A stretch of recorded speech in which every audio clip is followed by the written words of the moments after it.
Bienvenidos nuevamente a este espacio de reflexión que tenemos los días martes en el canal de YouTube de la Iglesia Evangélica Filadelfia de San Juan. Les habla el pastor Hugo Ramini, su servidor.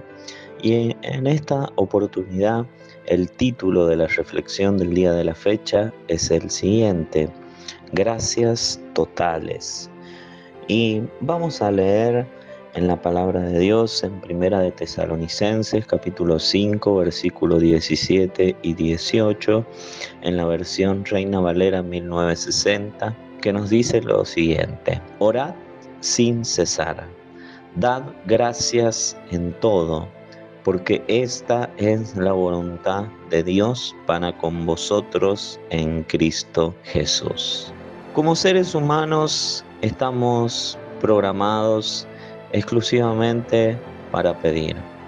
Desde niños ya comenzamos a expresarnos de diferentes maneras, con gestos, con señas, con balbuceos y otras formas de expresar que no tienen que ver con las palabras, pero que dan el indicativo de que debemos pedir, que lo más importante es pedir, pedir, pedir y pedir. Eso es lo que vivimos como niños. Pero cuando se habla de dar gracias, allí todo cambia. Esto es un proceso de enseñanza que debe comenzar desde la edad más temprana y aún extenderse en el tiempo, y siempre tener esta práctica de dar gracias, ya que por naturaleza somos ingratos y no estamos acostumbrados a ser agradecidos por lo que recibimos. No acostumbramos a dar gracia por la vida que Dios nos da. No nos acostumbramos a dar gracias verdaderamente por la comida, por la vestimenta, por cosas sencillas, pero a su vez importantes. Y esto es lo que Pablo quería enseñarle a la iglesia en Tesalónica, y quería mostrarle cuán vinculado estaba el hecho de dar gracias con la oración que, como definición básica, tiene que ver con hablar con Dios, usando como medio a el Señor Jesucristo.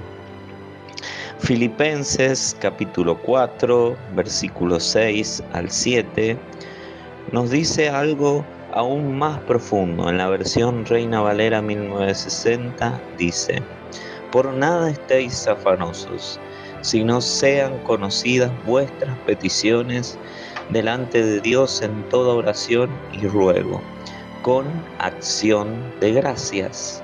Y la paz de Dios, que sobrepasa todo entendimiento, guardará vuestros corazones y vuestros pensamientos en Cristo Jesús.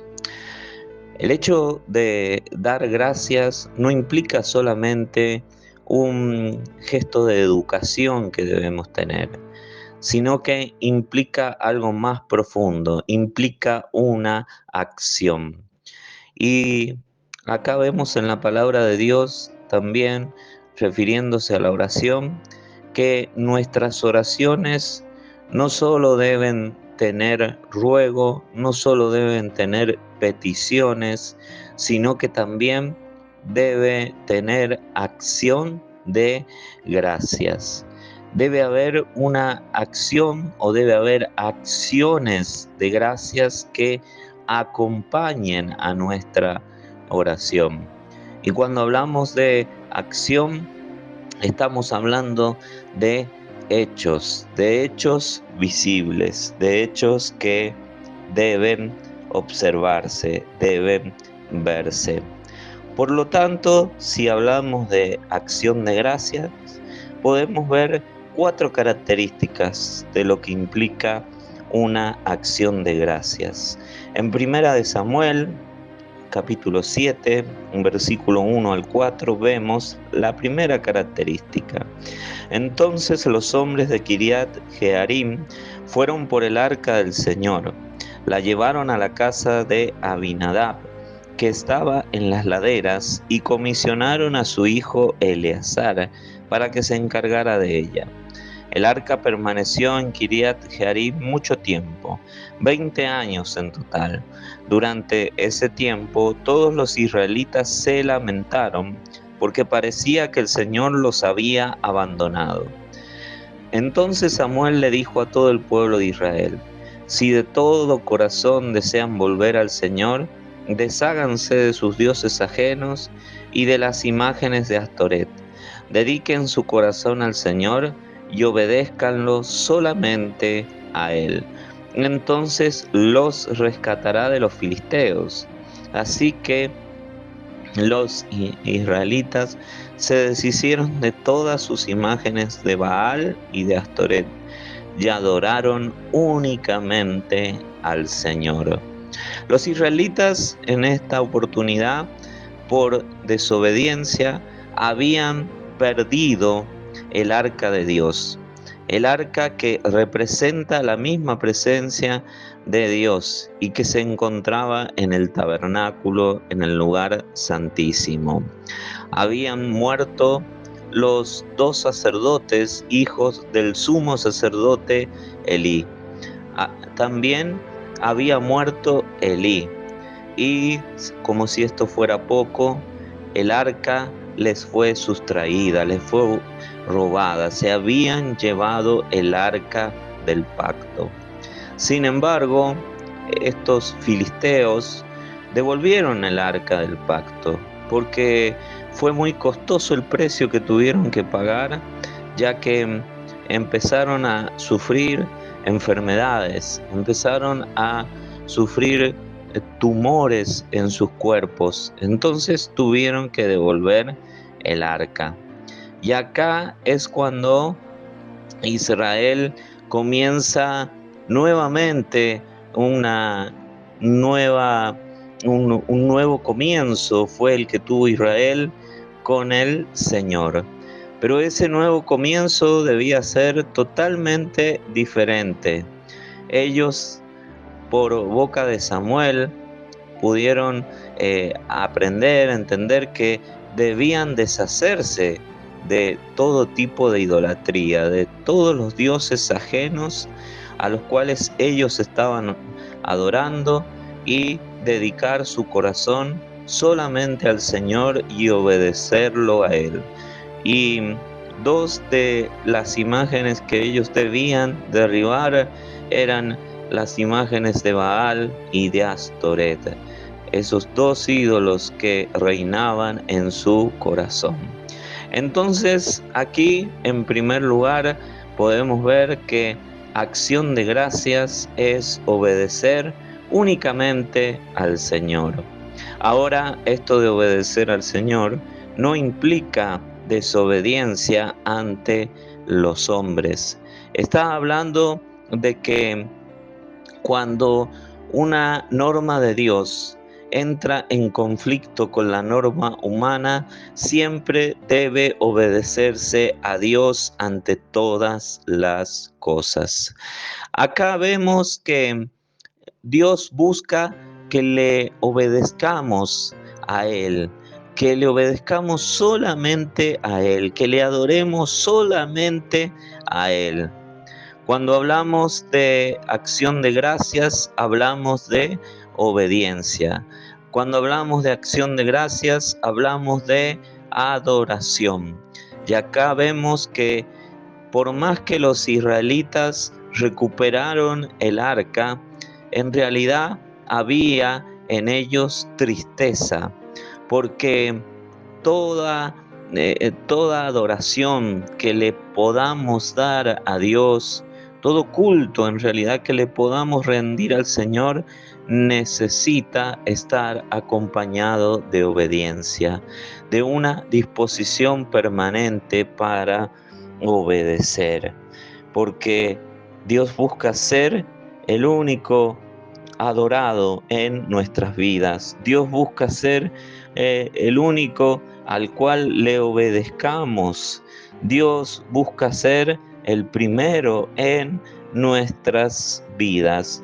Si bien es cierto, en nuestra sociedad escuchamos de que hay y existe libertad de culto, esto es lo que sucedía también allí en la nación israelita.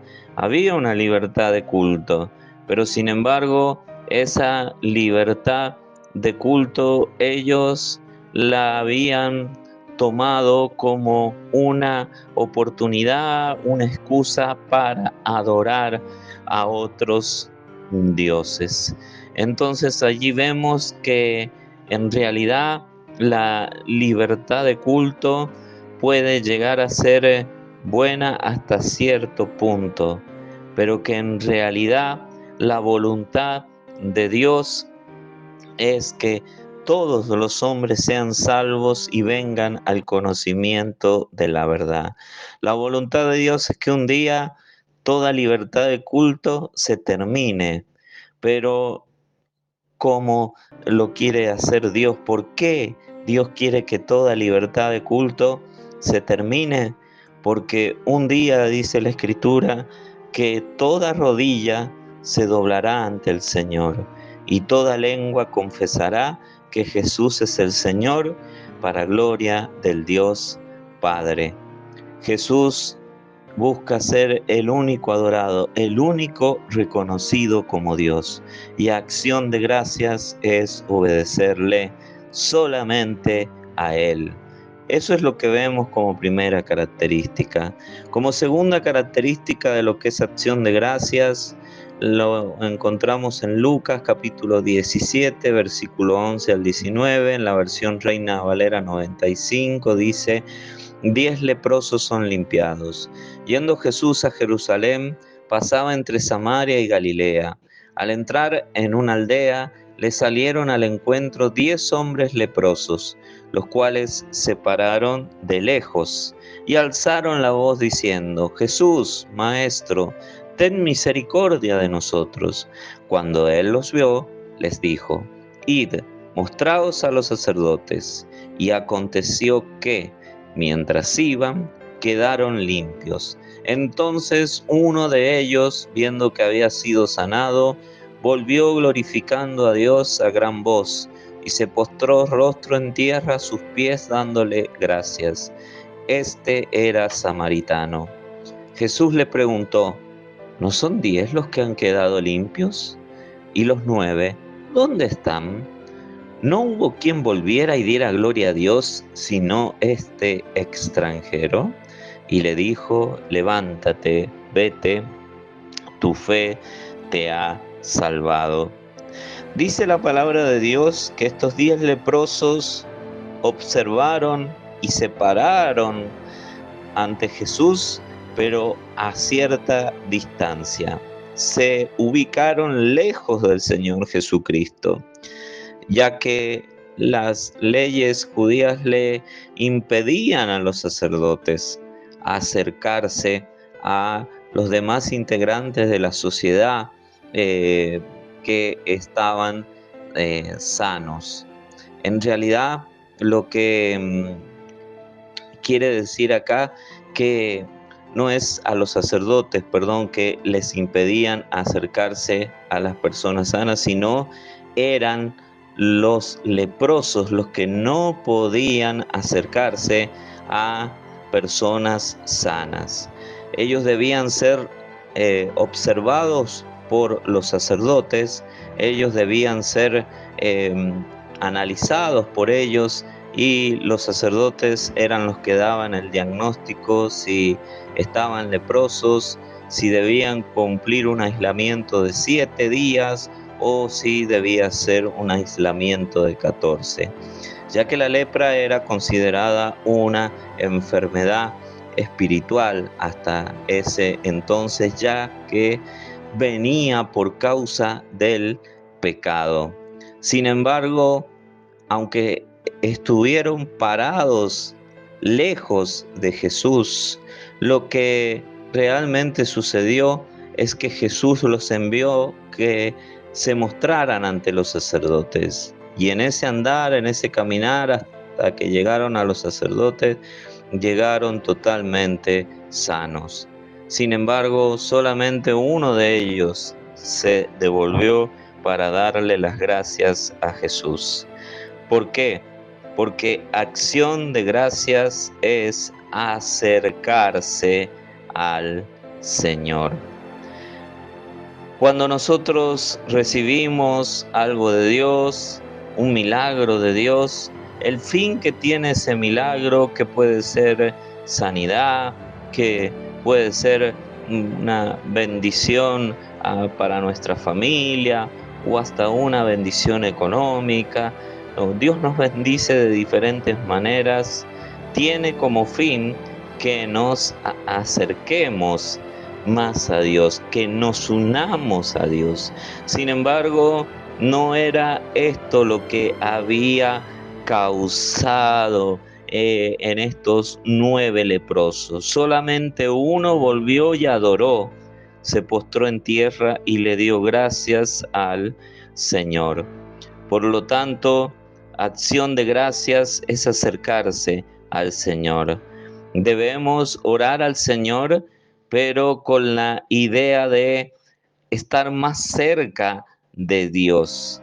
No solamente de elevar peticiones, sino también la oración tiene como fin acercarse al Señor. Hay mucha gente e inclusive muchos creyentes que solo se acercan a Jesús cuando necesitan algo de Él. Pero sin embargo, Dios nos manda a acercarnos, y no solamente acercarnos, sino unirnos al Señor, porque el que se une al Señor, un espíritu es con Él.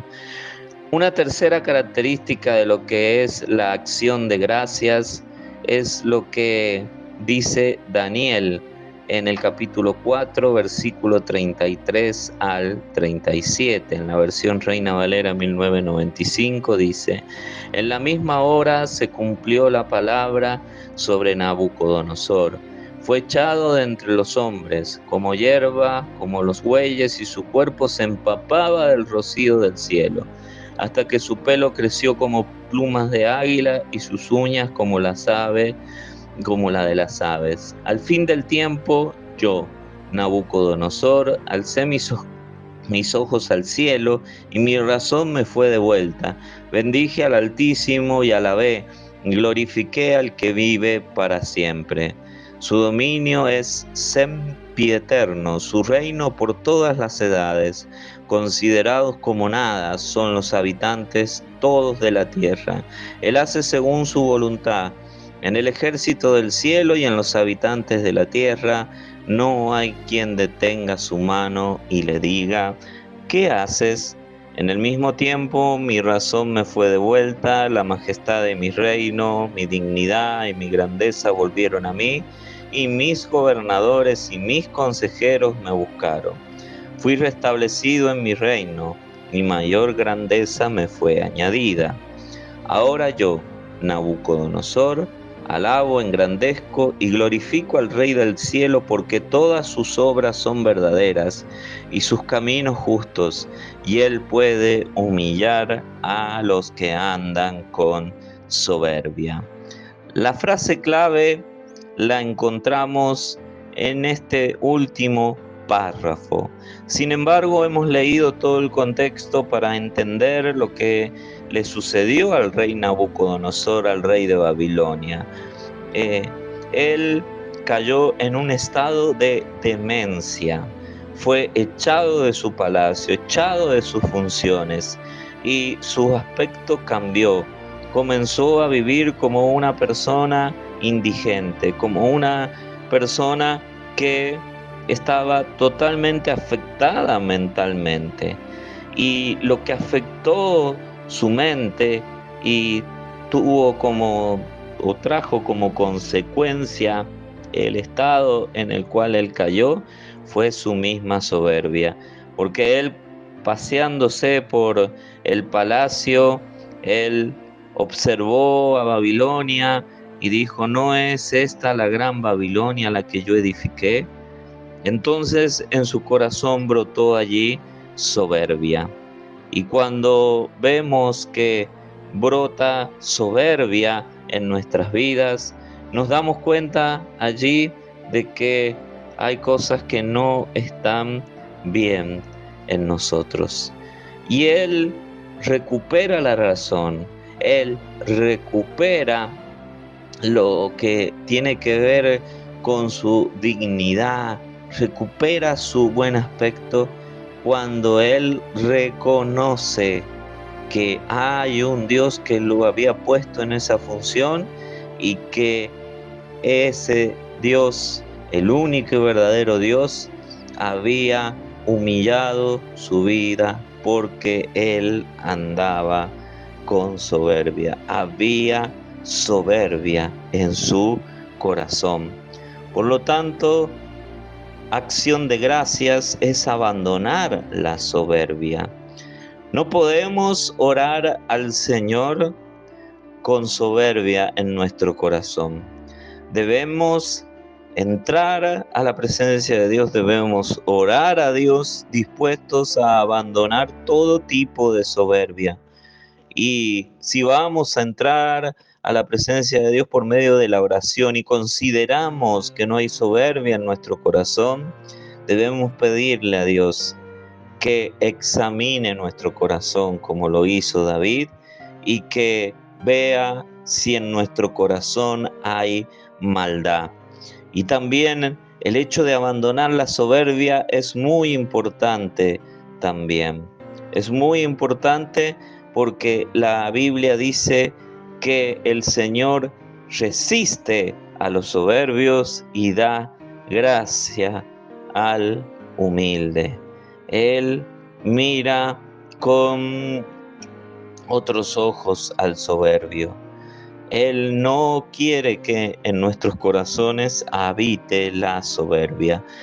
Por eso cuando nosotros abandonamos la soberbia, estamos demostrando por medio de esa acción o acciones, porque todos los días la Biblia dice que debemos abandonar la soberbia, dejar la soberbia de lado cuando nos enseña que debemos negarnos a nosotros mismos y tomar nuestra cruz. Eso nos habla, nos dice claramente que todo tipo de soberbia debe ser dejada de lado. Por eso debemos estar dispuestos a abandonar la soberbia y de esa manera mostramos acción de gracias, mostramos que estamos agradecidos a Dios por lo que Él ha hecho por nosotros, ya que Jesucristo no estimó el ser igual a Dios como cosa que aferrarse, sino que Él se despojó a sí mismo y tomando la forma de siervo, de hombre, fue obediente y obediente hasta la muerte y muerte de cruz. Entonces allí vemos lo que es la acción de gracias también, que es abandonar la soberbia. Claramente es una acción de gracia importante. Y en cuarto y último lugar, cuarta y última característica, encontramos en Números capítulo 29, versículo 1 al 5, en la versión Dios habla hoy, nos habla de la fiesta de las trompetas y dice: el día primero del mes séptimo tendrán ustedes una reunión santa. Ese día no harán ninguna clase de trabajo y anunciarán el día con toque de trompetas. Como holocausto de olor agradable al Señor ofrecerán un becerro, un carnero y 7 corderos de un año sin defecto. La correspondiente ofrenda de harina amasada con aceite será de 6 kilos por el becerro, 4 kilos por el carnero y 2 kilos por cada cordero. Ofrecerán también un chivo como sacrificio para obtener el perdón de sus pecados. Dice que la fiesta de las trompetas era algo que se celebraba y que marcaba el inicio del año judío. Dicen los que estudian estos temas, los estudiosos de la Biblia, teólogos, que la fiesta de las trompetas es celebrada con una cena especial, con el soplar de un cuerno de carnero, y que dicha fiesta tenía dos objetivos principales: marcar el inicio del mes más importante en el calendario bíblico, y en segundo lugar, sonar la trompeta para reunir al pueblo por sus campamentos alrededor de Dios, para celebrar la redención que experimentarían a continuación. En esta fiesta se instruye ofrecer un holocausto como aroma agradable al Señor. Esta no era una ofrenda por el pecado, sino solo para preparar y hacer al individuo apto para acercarse al espacio. Esto es lo que nos dice Números 29, del 2 al 4, para acercarse al espacio sagrado.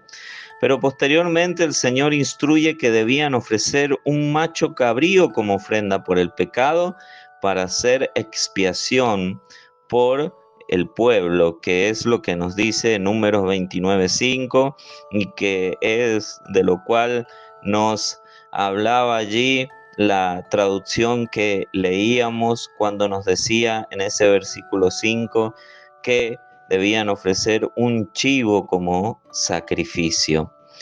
Es decir, estos sacrificios buscaban quebrantar el corazón del individuo, haciéndolo apto para acercarse a Dios y expiar temporalmente su pecado. Entonces, esto nos llevaba, o mejor dicho, llevaba a la nación de Israel a tener un corazón apto para acercarse a Dios, un corazón quebrantado, un corazón humilde, sencillo. Entonces vemos que esto se cumplía en lo que expresaba David. Primeramente en el Salmo 51, 17, cuando nos habla en la Nueva Traducción Viviente y nos dice: el sacrificio que sí deseas es un espíritu quebrantado. Tú no rechazarás un corazón arrepentido y quebrantado, oh Dios. Otras versiones dicen: un corazón hecho pedazos, tú no desprecias, un espíritu dolido. Pero ¿por qué ese espíritu estaba dolido? El espíritu estaba dolido por causa del pecado. Entonces, esta fiesta tenía esa finalidad de preparar ese corazón para encontrarse con su Dios. Vivimos un tiempo de espera y de gran expectativa, porque la iglesia espera un acontecimiento maravilloso, grandioso. Espera el encuentro con el Señor. Por eso, acción de gracias es prepararnos para la venida del Señor. Dice la Biblia que a la final trompeta, los muertos en Cristo resucitarán primero, y nosotros que vivimos, que hayamos quedado, seremos arrebatados para estar con el Señor por siempre, y que vamos a recibir al Señor en el aire. Entonces nuestro corazón debe estar preparado para ese momento, ya que la Biblia dice que sin santidad nadie verá al Señor. Y un corazón santo es un corazón que se aparta del pecado y que se consagra a Dios. Es un corazón que se guarda del pecado, que se guarda de las cosas de este mundo y se aparta para Dios. Eso es acción de gracias. Aquellas oraciones que están acompañadas de una plena conciencia de que Cristo regresa en cualquier momento. No sabemos ni el día ni la hora, pero sabemos que Cristo llegará, que Cristo volverá. Por lo tanto, en este momento queremos realmente comenzar un año con acción de gracias. Así que damos gracias al Señor por este año 2024 que está iniciando, que está comenzando, y verdaderamente que en este año 2024 que comenzamos, todas nuestras oraciones estén revestidas de acciones de gracias, oraciones que se hacen esperando la venida del Señor, oraciones que se hacen con acción de gracias, con disposición de abandonar la soberbia, de acercarse al Señor, y como hablábamos al principio también, de obedecer al Señor ante todo. Por eso quería desearle un feliz año 2024, comenzando este año con acción de gracias por el año que pasó, el 2023, y que en este año 2024 podamos ejercitar la acción de gracias cada vez más. Les habló el pastor Hugo Ramini, su servidor, y nos encontraremos en una próxima oportunidad a través del canal de YouTube de la Iglesia Evangélica Filadelfia de San Juan. Que el Señor los bendiga a todos. Feliz año 2024.